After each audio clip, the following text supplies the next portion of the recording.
Hello. Hello. Bonjour. How are you? Good, good. Happy to have you on board the Outremer 52 in Cannes. We are Thank you. so happy to be here. We Yeah. love this boat. Woo! Yeah, it's lovely.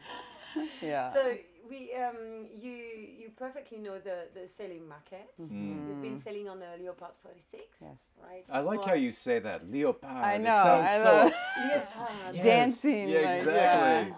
Yeah. Yeah, Leopard 46. We had Clarity for 5.5 years, so 6 seasons in the Caribbean, Bahamas, East Coast.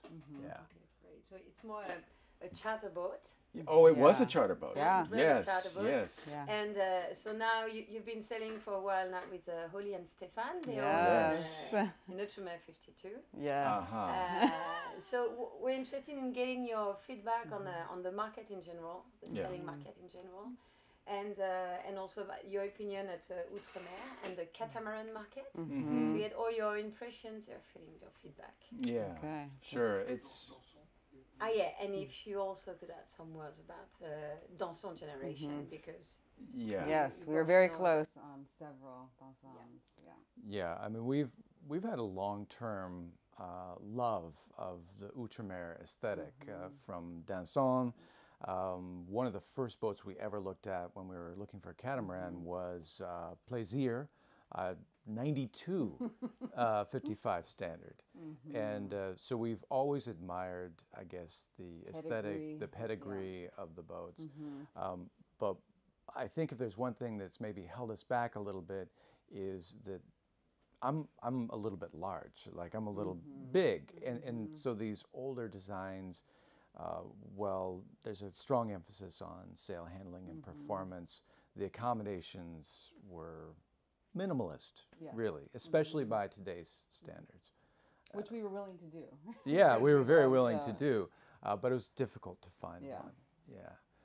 But we've been looking for a long time, and mostly at the used market, which was highly inflated during the outbreak.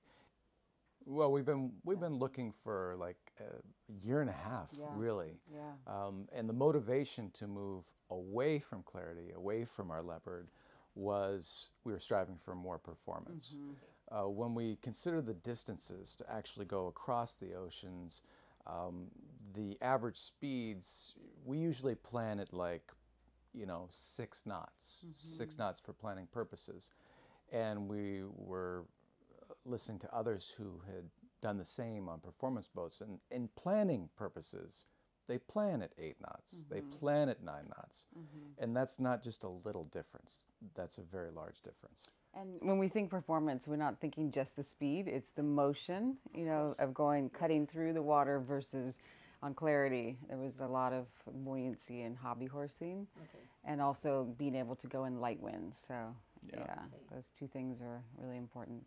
And I think a lot of others have discovered the same thing, that these very voluminous, mainly charter designs are not so comfortable long-term in rougher seas. And so as we looked at the used market, we found there was just a lot of competition, and prices had inflated in, I would say, 30 to 40% during the outbreak and these sorts of things. And there just aren't as many performance boats, period, Right. So compared to the charter. Yeah, those that are on the market, a lot of them not in great shape, because they're older. in the last 18 months. So what kind of boat have you been looking at or visiting? Or Yeah. Outremer 55 standard, 55 light. 50 standard. Yes. Katanas. Katanas. And Chris White designs. Yeah. That's really what Those are lit the the main. fire here. So there isn't a lot of options. Yeah. A Couple one-offs, yeah. a couple of one-offs. The Melvin and Morelli one. Yeah. Yeah, but there's an issue when you look at the program in total, which is you have your initial cost, but then you want to recoup those costs when you are finished with the boat. And so these one-off designs become less appetizing, really. Yeah. So what are your expectations with your future boat? I mean, now you're looking for a boat, so what you would be, with your experience, with blue water cruising. What are your needs? I mean, I think sail handling is really important. That's number one. And also just feeling protected from the sun and, you know, the elements. So a lot of like the katanas, you know, with the outboard helms, you know, that was not optimal for us, for one thing. Yeah, I mean, I think just the performance, like we said, with being able to go in light air. Yeah. Yeah, light air performance and having a choice of sails. And people think that, oh, well, we'll just buy more sails, different sails. But you also need to be able to manage those sails and keep the shape that you need. And so one of our frustrations with the Leopard, which was, it was a very easy boat to sail, but just for the head sail for your Genoa, you just have a track and it's I don't know, this long. To control the clew and to shape the leach of the sail is critical to maintaining balance, and you just don't have that much control. So we were looking for a boat that we could really tweak and adjust, balance for the conditions, get the optimal amount of sail up, and have it in the right shape. And that proved to be a very difficult goal to attain. Yeah. So the last few days you've been sailing with Oli and Stefan on Céline Owen and Outremer 52. So, okay, in comparison to the other generation, Outremer generation, what do you think? What were your feelings and your feedback on this boat? It's a very different experience overall. The ride was fantastic. We were in very light air conditions, so we haven't seen the full range of conditions with it yet. I would say the biggest difference right off the bat is that you can find sun protection very, very easily with the older Denson designs. You know, even the boats with the hard tops, it's a small hard top because your main sheet traveler goes across the aft beam. It needs to have room to move. And I think just where the winches are and the sail handling, it's just so much, you know, more ergonomic. And the 3D sheeting, that's amazing. That was exactly what I was looking for. You call it 3D sheeting. I had always called it a Barber Hauler system, something like this. And it does exactly what I was describing. It enables you to control the leach of your head sail almost in any direction that you need at any time. So that was fantastic, especially for the light airs, to get just the right tweak that we need. And the tiller steering and the Versa helm, very different, very cool. With the older designs, you either, some had one helm on the light and some had dual helms, but we really feel that we call it the Versa helm, across all these different boats. We think it's an amazing addition, allowing you to get in and protected or get right underneath the sails. And I would say also just the visibility, like from inside, right? Like compared to the older versions. Way this is bigger. something we've been working on. Yes, you nailed it. You've done very well. So did you spend time also at the anchor? And what do you think about the space on the boat? Oh my gosh, that's what blew my mind. Because, you know, 52 feet, you think it's not huge, right? But when I walked in and saw just the cockpit and the salon integrated, like one big room, but perfectly balanced. You know, you could be here still having a conversation with someone out there, and just it's perfect. I mean, really, it's for 4 people living here. Nobody felt like they were on top of each other.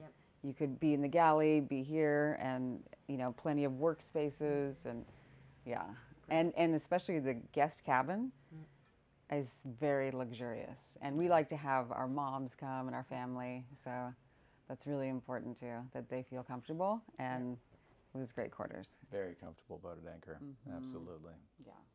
What about the ventilation? Amazing. It was perfect. Really no need for air conditioning. There's 2 things that we really don't like on sailboats. We don't like to run the motors. We just don't. And we also don't really like to have air conditioning on. It causes other problems, you know, with condensation in the hulls. And the airflow through here was fantastic. We've noticed a trend in a lot of these modern designs, the visibility is increased dramatically, but having these operable opening front windows, the breeze comes right through. It's very nice. Yeah. And just the quality of everything. Yeah, it just feels very high quality, very stiff, sturdy. Yeah, feels very safe. Okay. Yeah, what would be your plans now sailing? I mean, It's definitely to circumnavigate. It's a dream we've had for 20 years. Yeah. So we feel that this is our time. Yeah. We're shopping for boat number 5.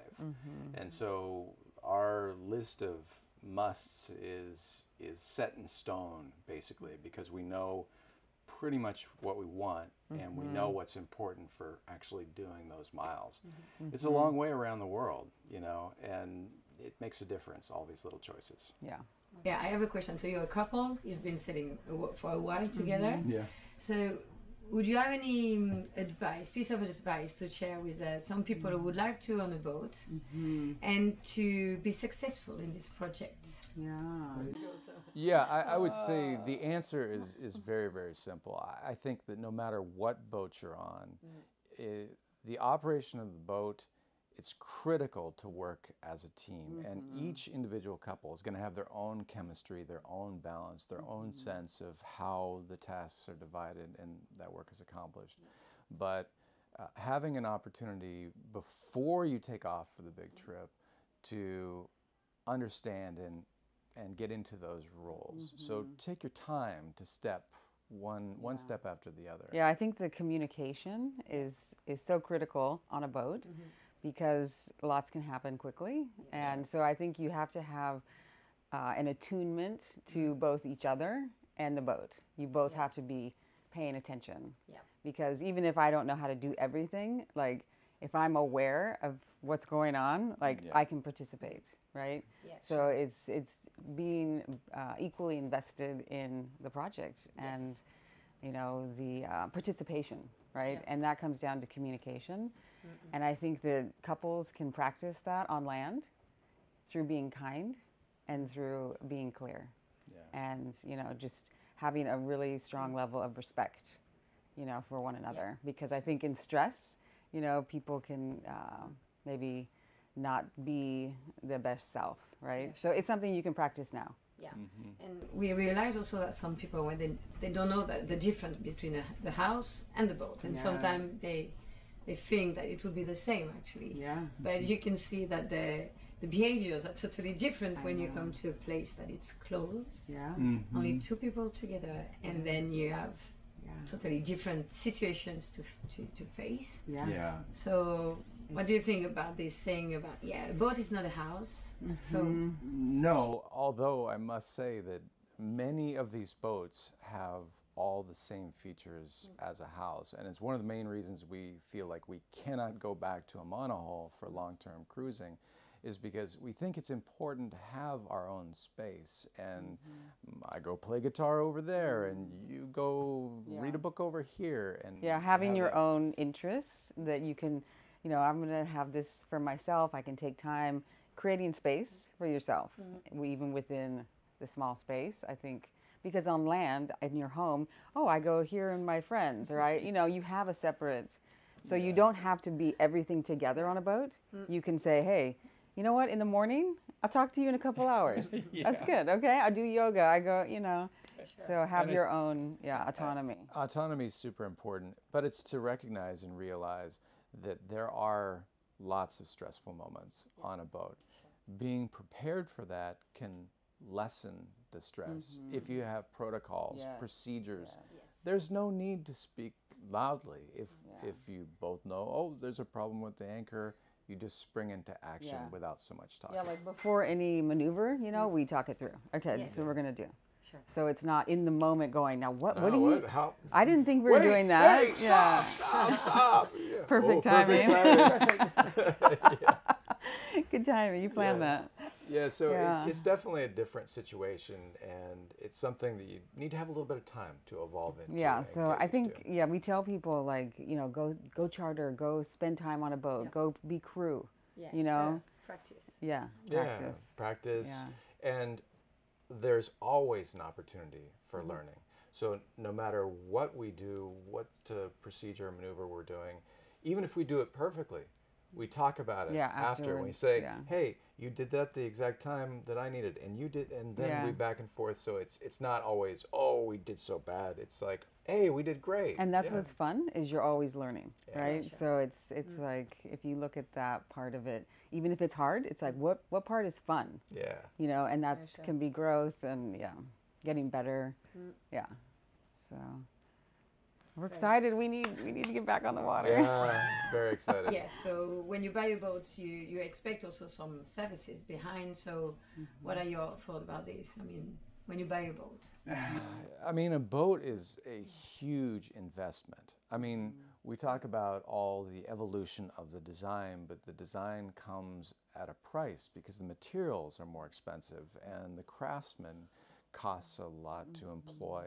And so when you're making such a large investment, you're really putting a lot of faith in the company to deliver the product as it works perfectly and you can just sail off. But inevitably, you need some time to learn the boat and understand the boat so that you have less stress and less problems. And we're still learning about what's on offer from different companies. But some companies, literally, you write the last check, they show you how to turn on the engines, and they say, bye-bye.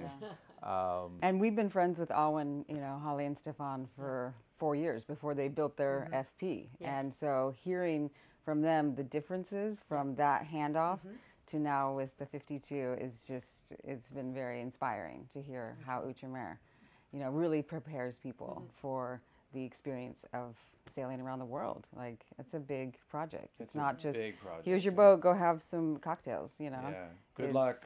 Here's, Bye-bye. yes, practice docking, practice sail handling, practice, really, handling the boat by yourself. Ahead of time, before you even get your boat. Yeah, that's really, I think, a unique proposition that Outremer has, that we've heard, And you have also the maintenance support that you get when you're leaving the shipyard and then you go circumnavigate. So you expect also to get some support if you have. Absolutely. Now, we have never purchased a new boat ourselves, so this is experience from those who have.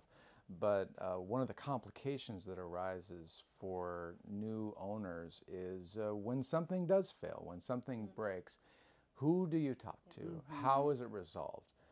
Many times you have to go back to the dealer, and the dealer then needs to talk to the builder, and the builder says, well, I think maybe they broke it because of incompetence, or and there's this cycle of, and this can waste so much time. When you look at the weather, when you look at the seasons, you don't have unlimited freedom. You need to leave, between this date and this date. And if you're waiting for something to be repaired, it can foul up the whole year. So we had fun with Mathieu working on a on a campaign, saying that the sailing. Don't you think, Nick, that sailing is too much of a women's world? I don't think I understand. This is exactly the answer we expected from you. No, I think that sailing is meant for men or for women, for experience. Absolutely not. I mean, we've met solo female single-handers. Marika Gurr is an excellent example in a naughty tech, and she's already circumnavigated once. And no, there's no question in my mind that it doesn't matter, men or women. What matters is, I think, courage, of course, but the ability to step into the unknown, which is not just courage, that's comfort with ambiguity.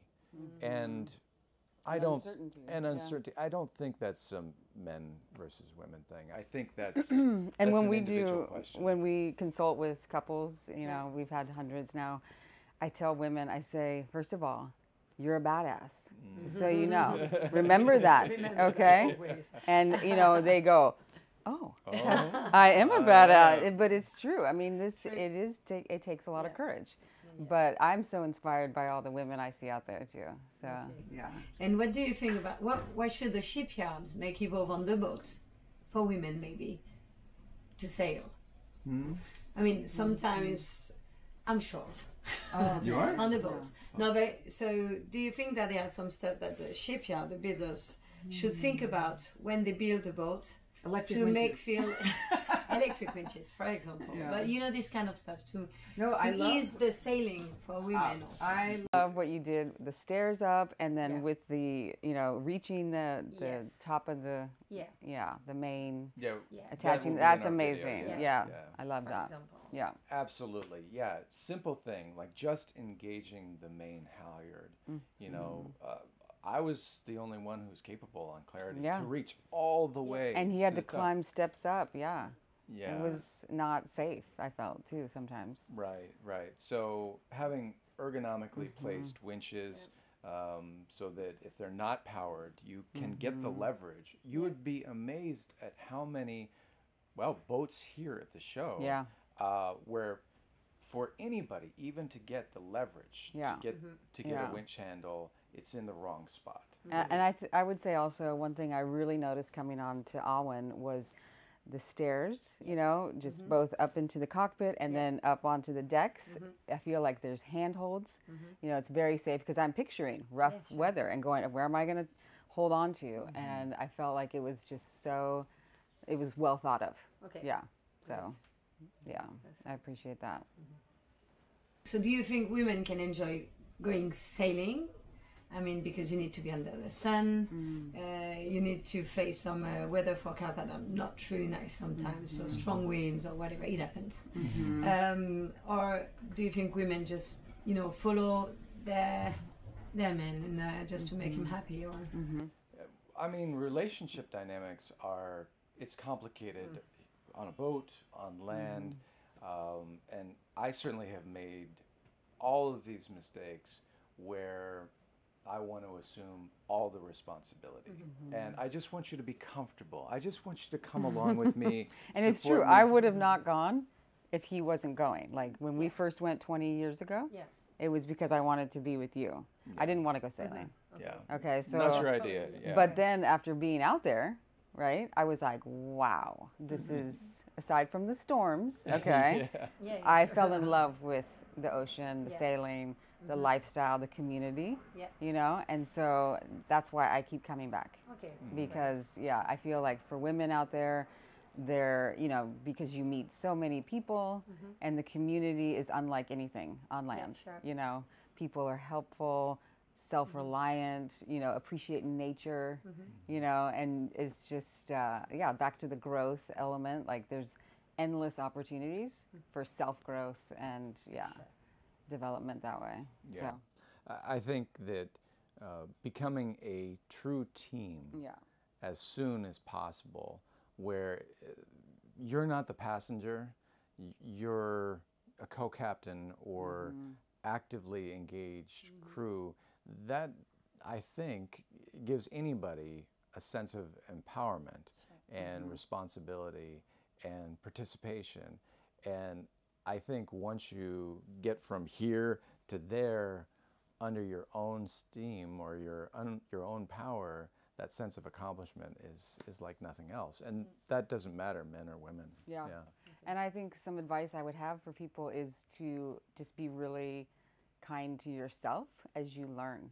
Because, it can be intimidating if he has more experience, and more on land, you're like more equals. So there could be this period where you're catching up, and I would just say that, be gentle with like yourself. Like if you make mistakes, mistakes are good. They're not a bad thing, so don't view it as like, I'm not good enough.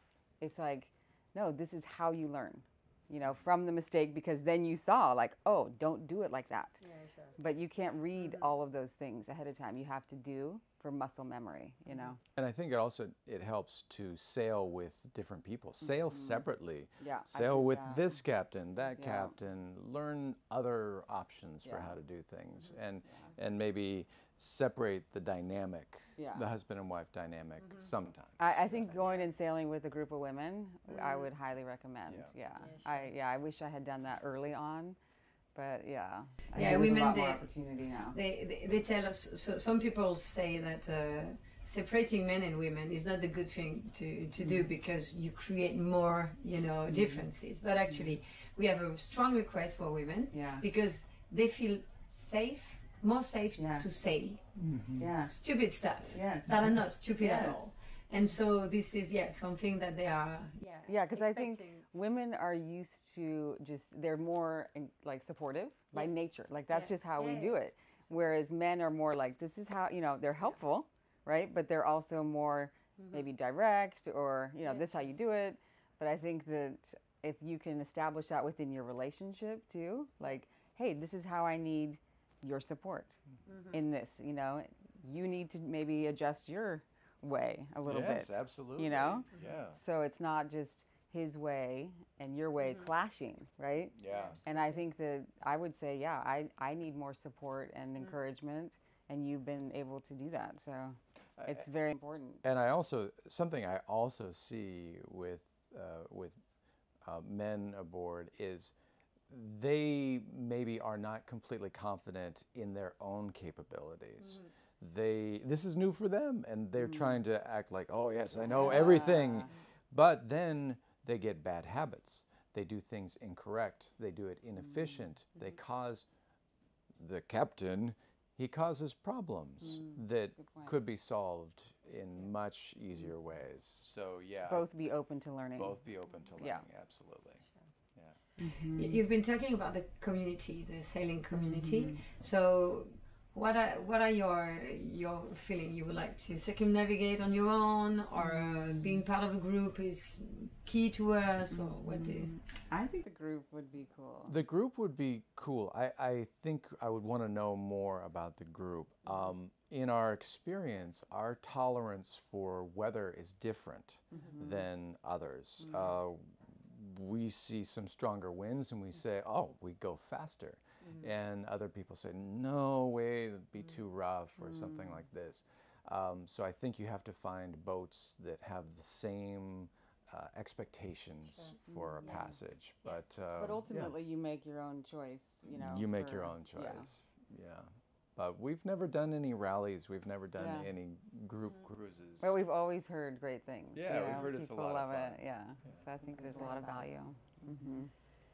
So I would say, what are the next steps for you? We need a boat. No, prepare poser ça. Don't forget about this question. Well, we already got a boat. What are you talking about? Right. We need to get the campaign underway. We've been on dry land too long, too much. We're excited and thrilled about the prospect of moving on with a more performance-oriented boat. Okay. Good luck. Thank you. Thank you.